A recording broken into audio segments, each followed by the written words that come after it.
Welcome to MarkGuy, where we explore self-improvement, motivation, habits, mindset. In today's episode, we're discussing why she will never find another you. You know what no one tells you about breakups? She's not moving on to something better. She's moving on to something different. And that difference will haunt her in ways she doesn't even understand yet. You think she's out there upgrading, finding someone who checks all the boxes you supposedly didn't. But here's the cold truth that hits around 2 a.m. when her new relationship settles into routine. She didn't leave you for someone better. She left chasing a feeling that doesn't exist outside the story she told herself about why things ended. Picture this scene. It's a Tuesday night, maybe 3 months after she left. She's sitting on her couch, the blue glow of her phone illuminating her face as she scrolls through Instagram. Her new guy is in the shower. The apartment is quiet except for the distant sound of running water and the low hum of the refrigerator. She pauses on a photo not yours, but something that reminds her of that restaurant you took her to for her birthday 2 years ago. Her thumb hovers over the screen. She doesn't like the photo. She keeps scrolling, but something sits heavy in her chest. Something she can't quite name. It's not regret exactly. It's the weight of realizing that every relationship is just trading one set of imperfections for another. And the imperfections she traded away were the ones that actually fit her edges perfectly. Let me paint you the psychological landscape of what's really happening here. When someone leaves a relationship, especially one where genuine connection existed, their brain doesn't just delete you like a phone contact. You're encoded in her neural pathways through something psychologists call attachment memory consolidation. Every song, every smell, every inside joke created a unique neurological fingerprint that can't be replicated. Her brain literally wired itself around your presence. The new guy? He's trying to write over those pathways, but it's like trying to paint over textured wallpaper. The original pattern always shows through. This isn't about romance. It's about wiring. It's about the fundamental way humans form connections and why replacement theory in relationships is largely a myth. Think about it. You spent months, maybe years, creating a shared language that no one else speaks. Those micro expressions you learned to read, the way you knew exactly how she took her coffee after a bad day, the specific tone in her voice that meant she needed space versus the one that meant she needed you closer. Can she teach all of that to someone new? Sure. But here's where it gets darker. By the time she does, she's a different person, and so is he. They're not recreating what you had. They're building something entirely different while she carries the ghost of what you built together. The phases are predictable, almost mathematical in their progression. Phase 1 is the honeymoon delusion. Everything is fresh, exciting, different. Her brain floods with dopamine every time the new guy does something you didn't do. He plans different dates, texts at different times, kisses differently. Different feels like better when you're running from something. But different isn't better, it's just different. Phase 2 hits when the dopamine levels stabilize, usually around month 3 or 4. Suddenly, different doesn't feel like enough. She starts noticing what's missing rather than what's new. He doesn't get her humor the way you did. He doesn't know that she hates surprise parties but loves surprise flowers. He tries, but trying isn't knowing. Phase 3 is the comparison trap, where her brain involuntarily starts creating a highlight reel of your best moments against his everyday reality. This is cognitive dissonance at its finest. She left you to escape the problems, but her memory conveniently edits out those problems while magnifying what worked. You want to know the cruelest part? She'll never admit this is happening, not even to herself. The human ego is remarkably skilled at protecting itself from the possibility that it made a mistake. So instead, she'll double down. She'll post more photos with the new guy. She'll tell her friends how much happier she is. She'll create a narrative where leaving you was the best decision she ever made. But narratives and reality rarely align perfectly. The gap between them is where the truth lives, and that truth whispers to her in quiet moments when her guard is down. Here's a psychological principle most people don't understand. Intermittent reinforcement creates the strongest behavioral patterns. You know what that means in relationship terms? The imperfect moments, the fights that led to understanding, the problems you solved together, those actually created stronger bonds than constant happiness ever could. Every challenge you overcame together released oxytocin and vasopressin, the hormones responsible for long-term attachment. The new guy, in trying to be perfect, in trying to be everything you weren't, is actually creating a weaker bond. It's like the difference between muscles built through resistance training versus muscles that never faced resistance. One is functional strength. The other is just show. Let me tell you about something called the Zeigarnik effect. It's the psychological tendency to remember interrupted or incomplete tasks better than completed ones. Your relationship with her? It's an unfinished symphony in her mind. Every unresolved conversation, every what if, every future plan that never materialized, these take up more mental real estate than any present reality. The new relationship might be smoother, but smooth doesn't stick in memory the way unfinished does. She'll be sitting at dinner with him and suddenly remember that argument you had about where to spend Christmas and how you both ended up laughing about it later. That memory is more vivid, more emotionally charged than the pleasant but forgettable dinner she's currently having. And this is where the social media paradox kicks in. She needs to convince the world, and more importantly, herself, that she made the right choice. So the posts get more frequent, more deliberately happy. But here's what those posts really are. They're not declarations of happiness. They're arguments against doubt. Every so blessed caption is a negotiation with regret. Every perfectly filtered photo is a barricade against the questions that come at night. Real happiness doesn't need an audience. It doesn't need validation through likes and comments. The more she broadcasts, the more she's trying to drown out an internal dialogue that won't stop playing. Do you understand what makes you irreplaceable? It's not your perfection. It's your particular imperfection. It's the specific way your damage aligned with hers. It's the jokes that only made sense to you two. It's the Sunday morning routine you developed without trying. It's the way you fought, yes, even that. Because fighting with someone who knows your buttons but chooses not to push them most of the time creates a deeper trust than never fighting at all. The new guy doesn't know her buttons yet.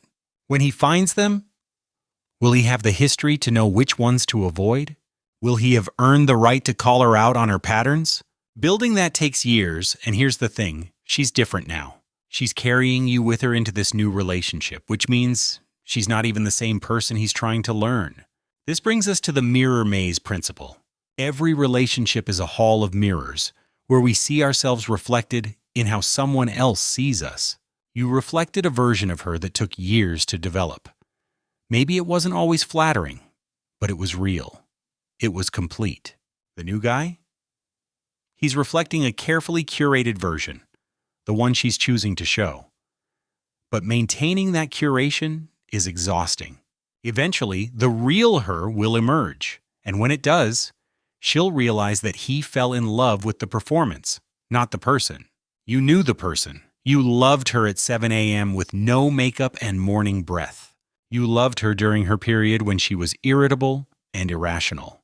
You loved her through family drama and work stress, and the time she ugly cried about her childhood dog. That's not romance, that's archaeology.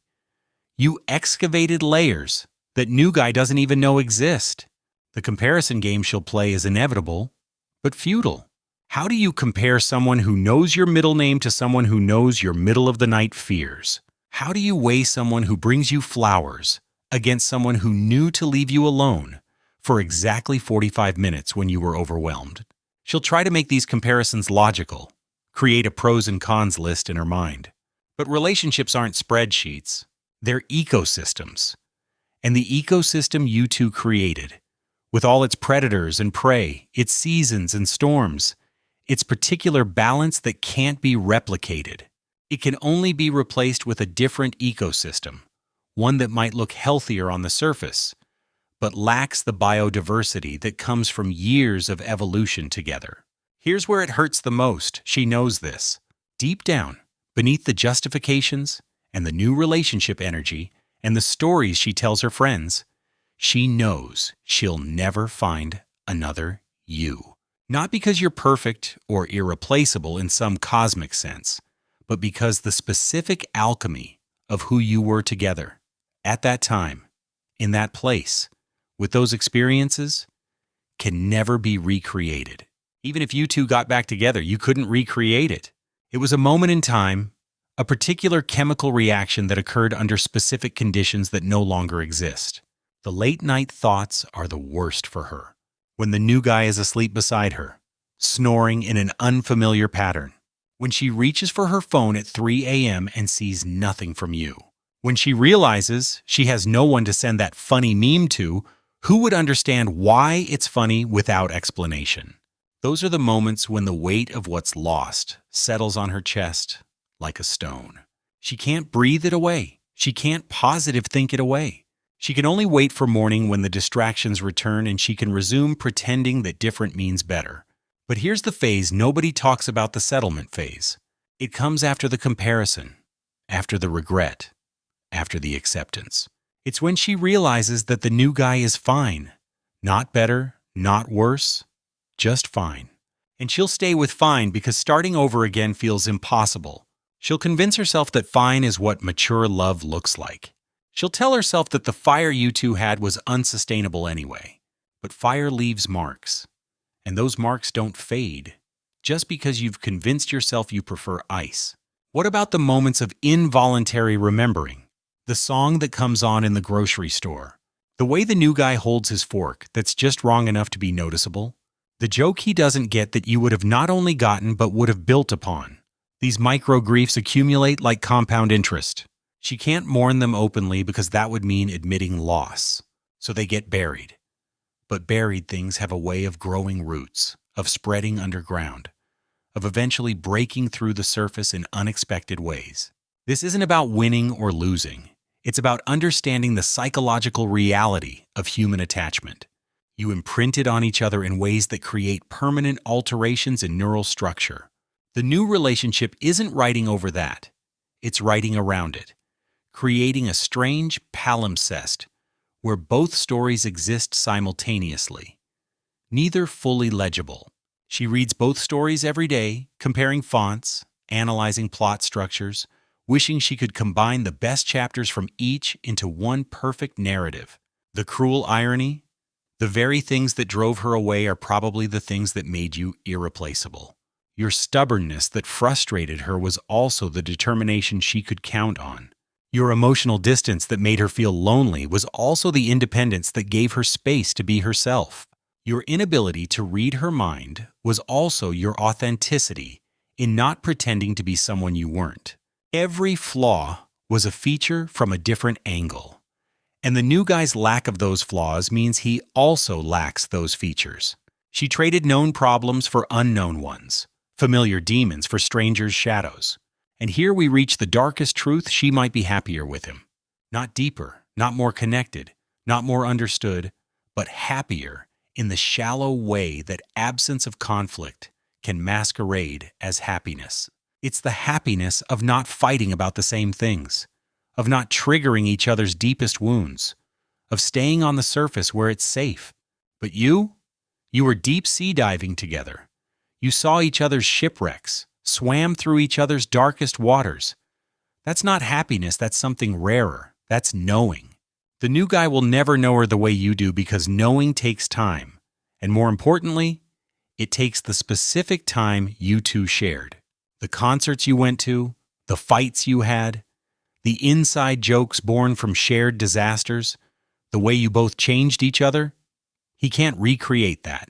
He can only create something new, and new will always be compared to what was, especially when what was left such deep grooves in the vinyl of her soul. Here's what happens in month 6, or 12, or 18. She stops comparing as much, not because the comparison favors him, but because comparing hurts too much. She develops emotional scar tissue around your memory. She learns to navigate around it like furniture in a dark room. But scar tissue is still tissue. It's still part of her. You're still part of her. The new guy becomes part of her too, but in a different layer, a different section. You're the foundation. He's the renovation. And everyone knows that no matter how beautiful the renovation, if the foundation shifts, everything cracks. This is the moment of reckoning she'll face, probably on some random Thursday when nothing special is happening. She'll be folding laundry or making dinner, and it will hit her, not like lightning, but like fog rolling in. The realization that she'll never find another you because another you is an impossible concept. There's only you, and then there's everyone else. And everyone else might be wonderful, might be better on paper, might make more sense to her friends and family. But everyone else will always be defined by what they're not, as much as what they are. And that's when reality hits. She didn't leave you for someone better. She left the version of herself that existed with you. Maybe that version needed to die. Maybe growth required it. But here's what no one admits: when you kill a version of yourself, you mourn it forever. And when that version was intimately tied to another person, you mourn them too. Even if they're still alive, even if they're just a text away. Especially then. The final phase is acceptance, but not the kind you think. It's not accepting that she made the right or wrong choice. It's accepting that some choices don't have a right or wrong. They just have consequences that ripple out forever, creating waves that hit shores you'll never see. She'll accept that the new guy isn't you, will never be you, was never meant to be you. She'll accept that comparing them is like comparing books written in different languages. Both might be beautiful, but they'll never say the same thing. But late at night, when her defenses are down and her ego is sleeping, she'll admit something to herself that she'll never say out loud. She'll admit that you carved out a space in her that has your exact shape, and no matter who else she tries to fit there, they'll either be too small and rattle around or too big and never quite fit. That space is yours forever, even if you're not in it, even if you never return to it. It's the cruelest kind of ownership-possessing real estate in someone's soul that you can never visit. You want to know why she'll never find another you? Because finding another you would require her to be the same person she was when she found you the first time. But she's changed partially because of you, partially despite you. The woman who could have loved another you doesn't exist anymore. She evolved past that possibility. And the woman she is now, she can only love different, not better. She can only love forward, not deeper. She can only love new, not true. The truth is, she'll never find another you because another you would be a contradiction like finding another fingerprint that matches yours exactly. What she'll find instead is someone else, and she'll spend more energy than she wants to admit trying not to notice all the ways they're not you.